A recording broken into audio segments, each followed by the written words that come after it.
अस्सलाम वालेकुम and welcome to tele dies with Sammy. क्या हाल है जी आप सबके। मुझे उम्मीद है कि आप सब लोग खैरियत से होंगे। व्लॉग का आगाज़ जो है वो इस दुआ के साथ करते हैं कि आप लोग दुनिया के जिस खित्ते में भी आबाद हों वहाँ की हर शय आपके लिए बाइस खैर आफियत हो। आमीन सुमा आमीन। क्या था ना, तो अभी मैंने पूरा सुना दिया। वो मेरे चीटिंग कर रहे थे आगे। तो मैंने इतना लगा। अच्छा जी, यहाँ पर हम लोग जा रहे हैं मोहम्मद हारून के एंड बेटी के स्कूल में, क्योंकि मोहम्मद हारून का जो है वो फ़ाइनल रिज़ल्ट था। मावा का जो रिज़ल्ट है वो ऑलरेडी आ चुका हुआ है। माशाल्लाह से वो क्लास 7th में प्रमोट हो चुकी हुई है, लेकिन उसका फ़र्स्ट असेसमेंट का रिज़ल्ट था और हारून का जो था वो फ़ाइनल था। हारून जो है वो अब 4th क्लास में चले जाएंगे और बहुत ज़्यादा रश था। नॉर्मली हम लोग आते हैं जब असेसमेंट पे तो तब इस तरीके से रश नहीं होता ना, लेकिन आज हम अपने मतलब हम पौने 10 बजे के करीब जो है वो हारून के स्कूल में हम लोग पहुंच चुके हुए थे, लेकिन बहुत ज़्यादा रश था। और हारून ये जो है इनका ये जूनियर कैंपस है और यहाँ पर जो हारून की क्लास है वो सबसे सीनियर है, तो इसलिए स्कूल के सबसे एंड में और सबसे जो ऊपर 3rd फ्लोर था उधर जो है वो इसकी क्लास थी। तो हम सीढ़ियाँ चढ़ के जो है वो थक गए थे। इसकी क्लास में पहुंचने तक जो है वो मेरी सांस इतनी ज़्यादा फूल चुकी होती है कि मैं इसकी टीचर मुझे थोड़ी देर बिठाती है, पानी देते हैं, उसके बाद जो है वो मैं टीचर के साथ जो है हम इसके रिज़ल्ट पे डिस्कस करते हैं। तो यहाँ पर ये हारून अपनी ट्रॉफ़ी जो है वो लेकर खड़े हुए हैं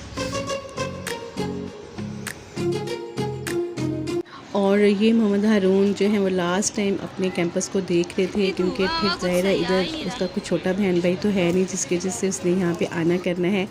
फिर ये भी माशाल्लाह से सीनियर कैंपस में चला जाएगा। बॉयज़ लैदा हो जाते हैं 4th क्लास से और गर्ल्स भी, तो ये सारा गर्ल्स विंग है इधर। फिर हमने ये नीचे कैफ़े है, यहाँ से हमने लिए जी पकोड़े समोसे वगैरह, बहुत मज़े के इनके होते हैं। मैं जब भी रिज़ल्ट पे आती हूँ तो ज़रूर लेती हूँ। कुछ चीज़ें मैंने पैक करवाई थी और ये हैं जी इनकी जो इन्होंने सब बनाए हुए थे रिज़ल्ट के ऊपर, तो मैंने इनकी भी पिक्स ले ली। मैंने कहा आपके साथ भी जो आइडियाज़ हैं वो शेयर कर देती हूँ। अच्छा जी, फिर हम वापस आए और दोपहर में तो फिर जो है वो हमने वही चाट वगैरह खा ली थी। कुछ जो है वो चना पुलाव पड़ा हुआ था वो बच्चों ने खाया। और ये जो किचन में देखें जगह जगह आपको छोटे छोटे बर्तन जो है वो नज़र आ रहे होंगे और घड़ा भी नज़र आ रहा होगा, क्योंकि घड़ा जो है वो उसमें मेरे हस्बैंड वो फ्रिज का पानी नहीं पीते, तो वो अपने लिए स्पेशली जो है वो जब भी हम कुछ आ जाते हैं तो वहाँ से घड़ा लेके आते हैं और एक सीज़न जो है वो निकल जाता है। और मुझे भी जो है वो पानी पीना तभी याद आता है जब मैं किचन में आती हूँ। तो मैं क्या करती हूँ कि मैं को 3-4 ग्लास पानी पी जाती हूँ किचन में खाना बनाते बनाते। तो मैंने पहले जो है यहाँ से सारे शेल्फ्स वगैरह उनको साफ़ करना था और साथ ही जो है वो सब्ज़ी समेटनी थी। बहुत ज़्यादा जो है इधर बॉटल्स वगैरह एम्प्टी पड़ी हुई थी वो, और बर्तन सारे मैंने इकट्ठे किए। तो मैंने इन सब चीज़ों को जो धुली हुई थी उनको कैबिनेट में रखा। ये देखें ये किचन में सब्ज़ी पड़ी हुई है और उसके ऊपर जो है वो पतंगे उड़े थे। और आज जो है वो मैंने डिसाइड किया था कि बनाना है मैंने मुर्गी विद आलू। खाली मुर्गी भी बना सकती हूँ, लेकिन मुर्गी जो है ना आलू के साथ वो हारून को बहुत ज़्यादा पसंद है। थोड़ी सी उसमें ग्रेवी रख के और उसके साथ जो है वो नान बहुत ज़्यादा शौक़ से खाता है। तो आज जो है वो उसकी मैंने कहा कि चले वो फरमाइश पूरी कर देती हूँ। हालांकि बाकी किसी को भी जो है वो मुर्गी के अंदर आलू बिल्कुल से भी पसंद नहीं है।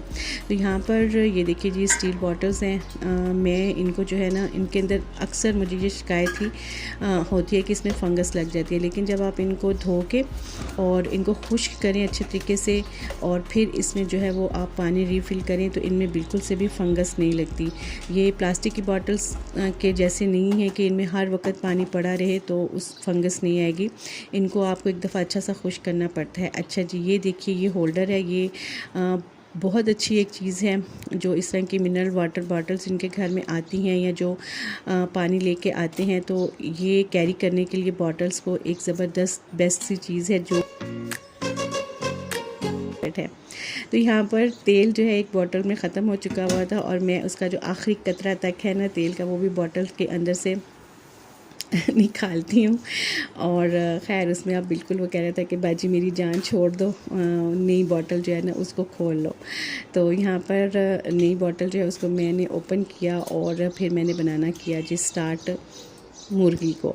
और इसके साथ आपको जो है वो एक बहुत ख़ास बात जो है वो बतानी है। यहाँ पर अभी मैं दूध बॉईल करने लगी हूँ, और वो क्या है कि अभी लास्ट डेज़ में हम लोग गए हुए थे, जा रहे थे गांव, तो रास्ते में मामा मुझे कहती हैं कि बेटा जो है ना, चीज़ों को नंगा मत छोड़ा करो, जैसे सालन वगैरह बना रही होती हो, दूध वगैरह बॉईल कर रही होती हो, और फ्रिज में भी जो है वो चीज़ों को कवर करके रखा करो। हालांकि मैं इन सब चीज़ों का बहुत ज़्यादा जो है वो केयर करती हूँ। तो क्या वो वजह क्या बनी कि वो कह रही थी कि अभी साथ वाला जो गांव है उधर भी डेथ हुई है, 2 बच्चों की डेथ हो गई है। और क्यों डेथ हुई है कि उनकी मदर पालक लेके आई हैं, और उन्होंने पालक ला के एज़ इट इज़ जो है ना वो फ्रिज में रख दी है। उसको काटा शाटा नहीं है, उसको पहले मतलब सब्ज़ी जो है उसको प्रिपेयर नहीं किया, और फ्रिज के अंदर जो है वो दूध भी पड़ा हुआ था पतीले में, और वो भी ढक कवर नहीं था। तो क्या हुआ कि उस पालक के अंदर सांप का जो है ना वो बच्चा भी था, और वो वहाँ से निकल के दूध में गिर गया। तो दूध जो है वो बच्ची भाई दूध मांग रहा था, तो बहन जो है उसने उसके अंदर से जो दूध है वो निकाल के उसने रूह अफ़ज़ा डाल के उसको दिया, और ख़ुद भी पी लिया ना। तो रूह अफ़ज़ा डाल के ठंडे दूध में ज़ाहिर है मज़ा आता है, अच्छा लगता है, तो उसने पी लिया, और उनकी जो है ना फ़ौरन से डेथ हो गई। तो ज़ाहिर है इस तरीके से अचानक डेथ हो जाने पे फिर जब उन्होंने सर्च किया, देखा, तो उन्होंने सबसे पहले उनको जो शक था वो दूध के ऊपर ही किया। तो जब दूध में देखा तो उसके अंदर सांप का जो है वो छोटा सा बच्चा वो पड़ा हुआ था। और लेकिन अब क्या हो सकता था, बच्चे की डेथ हो गई। बस बच्चों की आई हुई तो बच्चों की ही डेथ का टाइम था, क्योंकि अगर माँ में भी पालक बनाने बैठ जाती तो मे भी कि सांप का बच्चा उसको नुकसान पहुंचा सकता था। लेकिन उसकी क्योंकि ज़िंदगी थी तो वो बच्चों की ज़िंदगी नहीं थी, तो उसने एज़ इट इज़ जो है वो रख दिया हो पालक। मे भी कि वो पहले कभी उसने ऐसे नहीं किया हो, साफ़ वगैरह करके ही रखती हो। तो फिर भी मेरा सिर्फ आपको बताने का ये मकसद था कि आप जब भी जो है सब्ज़ी को लाएं, स्पेशली धनिया और पालक और पुदीना वगैरह, क्योंकि इन चीज़ों के साथ जो है गोभी, अक्सर लोग गोभी का फूल जो है वो भी पूरे का पूरा फ्रिज में रख देते हैं, और उसके अंदर भी सुंडियाँ होती हैं, स्पेशली बरसात के मौसम में। बरसात के मौसम में इन चीज़ों में बहुत ज़्यादा इस तरह के कीड़े मकोड़े, सुंडियाँ वगैरह होती हैं। तो उनको जो है वो आप धो के और साफ़ सुथरा करके जो है वो सब्ज़ी को फ्रिज में रखें, और जो चीज़ें सारी पड़ी हुई हैं, लिक्विड हैं या सालन वगैरह, उनको कवर करके हमेशा रखें। तो ये एक अफसोसनाक बात ही है, लेकिन हर चीज़ से हम लोगों को सबक ही हासिल करना चाहिए। तो इसलिए मैंने कहा कि आपके साथ इसको मैं शेयर करूं, क्योंकि मैं साथ जो है वो सब्ज़ी कर रही थी सेट, तो मेरे जहन में ये एकदम से बात आ गई। अच्छा जी, सालन जो है वो भी मैंने पका लिया हुआ, आपने देखा कि मैंने अपने प्याज को अच्छा ब्राउन करती हूँ, फिर उसके अंदर मैं थोड़ा सा पानी ऐड कर देती हूँ। तो फिर उससे क्या होता है कि वो मसाला बहुत अच्छा सा भुन जाता है, और वो ग्रेवी में बिल्कुल भी आपको प्याज, लहसुन, अदरक वगैरह खड़ा खड़ा सा नज़र नहीं आता। और ये आ चुकी है मेरे तकरीबन तीसरे गिलास की पानी बारी। यहाँ पे ये 3rd गिलास है जो मैं पानी पी रही हूँ।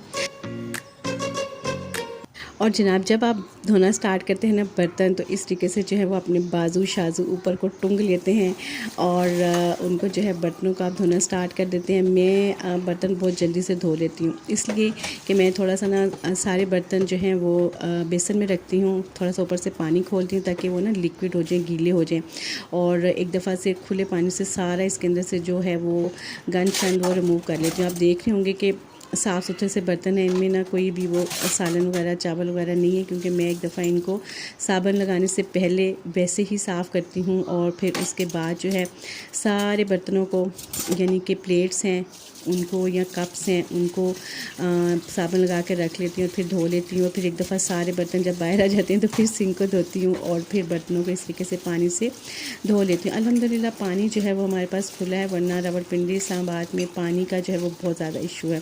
तो हमारी बोरिंग हुई हुई है, और ज़बरदस्त सा यहाँ पे पानी आता है, और हम जी बार के खुले तरीके से जो है वो इसको यूज़ भी करते हैं, ज़ाया नहीं करती, लेकिन अच्छे तरीके से जो है वो हम पानी को इस्तेमाल करते हैं। अच्छा जी, बर्तन हमारे यहाँ पर धुल चुके हुए हैं और बेटी जो है वो वीकेंड पे आई हुई थी टेक्सला वाली, तो वो कह रहे थे कि मामा जल्दी कर लें क्योंकि होटल में टाइम जो है उनके उन्होंने मतलब टाइम के अंदर सारा फंक्शन जो है ना वो कंप्लीट करना है, तो देर हो जाएगी। मैंने कहा यार बस मैं ना ये किचन का समेटा समेटी कर लूँ क्योंकि रात को वापस आके ना ये काम मेरे से नहीं होगा और इन्होंने पीछे से फिर खाना वगैरह खाना है, तो फिर थोड़ा बहुत जो है वो खलारा पड़ा होगा, तो मुझे ज़्यादा से ज़्यादा जो खलारा है वो समेट लेने दो। मैंने कौन सा बहुत ज़्यादा मेकअप शेकअप करना है, बस मुझे पूरे मेकअप में लिपस्टिक जो है वो पसंद है और वैसे भी गर्मियाँ हैं तो मैं गर्मियों में सिर्फ जो है वो फेस पाउडर यूज़ करती हूँ, हल्का सा ब्लश ऑन एंड लिपस्टिक और सिंपल सारे बाल अच्छे तरीके से बांध लेती हूँ और बस तैयार हो जाती हूँ।